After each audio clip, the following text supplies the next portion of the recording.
આજે મારી ઓપીડીમાં એક પેશન્ટ આવ્યું. એનો 9મો મહિનો પ્રેગ્નન્સીનો સ્ટાર્ટ થઈ ગયો હતો, 1 વીક પૂરું થયું હતું. તો પેશન્ટ અને એના સાસુ બંનેનો એક જ ક્વેશ્ચન હતો, સર મારે નોર્મલ ડિલિવરી કરાવવાની છે અને મારે નોર્મલ માટે જ બધી મહેનત કરવાની છે. તો મેં એને એવું કીધું, નોર્મલ ડિલિવરી માટે અમુક ક્રાઇટેરિયા છે, જેમાં ફર્સ્ટ ક્રાઇટેરિયા, કોઈ પણ ડિલિવરી નોર્મલ થવા માટે એક તો કુદરતી દુખાવો, લેબર પેઇન ચાલુ થવું જોઈએ. બીજું કે કોઈ કન્ડિશનમાં કુદરતી દુખાવો ન થાય તો સાયન્સ મુજબ અમુક દુખાવો ઉપાડવાની દવા મૂકીને પણ દુખાવો તો ચાલુ થવો જ જોઈએ. ત્રીજી વસ્તુ, દુખાવો થાય એની સાથે સાથે નીચે ગર્ભાશયનું મુખ એટલે કે સર્વિક્સ એ ડાયલેટ થવું પડે અને સાથે સાથે બાળક નીચે ખસવું પડે. આ કન્ડિશન થવી જોઈએ.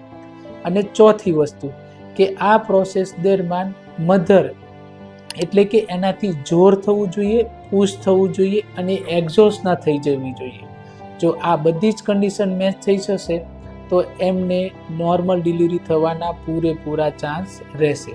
અને આ પૂરી પ્રોસેસ દરમિયાન બાળકની હેલ્થ, બાળકના ધબકારા સારા રહેવા જોઈએ તો ડિલિવરી થઈ શકે છે.